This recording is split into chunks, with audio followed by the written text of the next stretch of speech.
Welcome to Anu alias lucky channel. మీరు విన్నది నిజమే. 3 తరాల నుంచి వస్తున్న పూజ గది పటాలు, పూజ గది అనమాట. ఇవాటి వీడియో వచ్చేసరికి ఇదే అనమాట. దీపారాధన చేసేటప్పుడు పూజ పటాలను అలంకరించుకుంటాం కదా, నీట్గా క్లీన్ చేసుకొని అప్పుడు పసుపు కుంకుమతోటి అమ్మవార్లకి దేవుళ్ళకి బొట్లు పెట్టకూడదు.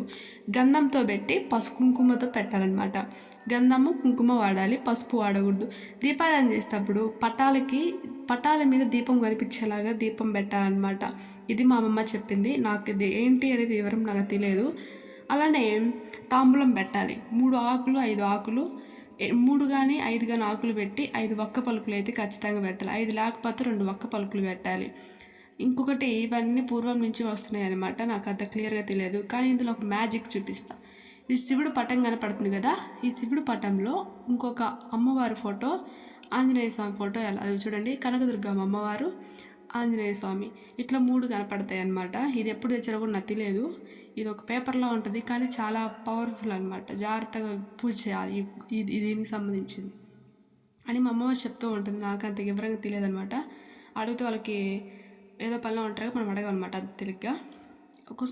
ఇంకోటి, కొబ్బరికాయ కొట్టిన తర్వాత బొట్లు పెట్టాలి. ఉదయం పూజ చేస్తే మళ్ళీ సాయంత్రం కూడా మళ్ళీ తిరిగి పూజ చేయాలి, తప్పదు. పూజ గదిలో నైవేద్యం పెట్టేటప్పుడు 2 ప్లేట్లలో పెట్టాలి. ఒకే ప్లేట్లో పెట్టి నైవేద్యం పెట్టకూడదు. 2 ప్లేట్లలో నైవేద్యం పెట్టి పెట్టాలి. అలానే కొబ్బరికాయ కొట్టగానే ఆ కొబ్బరికాయకు 3 బొట్లు పెట్టి పెట్టాలి. గంట కొట్టాలా.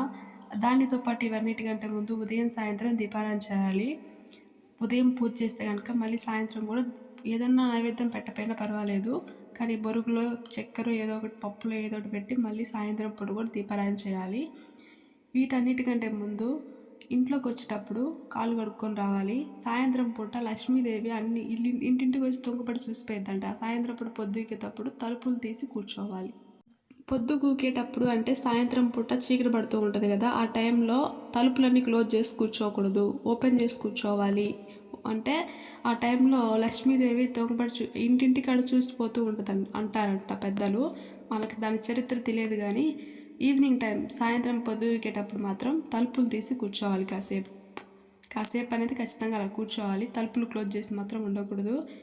నిష్టగా పూజ చేయండి, ఎంత పెద్ద కష్టమైన తీరిపోతుంది. Thank you for watching this video. Next వీడియోతో మళ్ళీ కలుద్దాం. Thank you so much.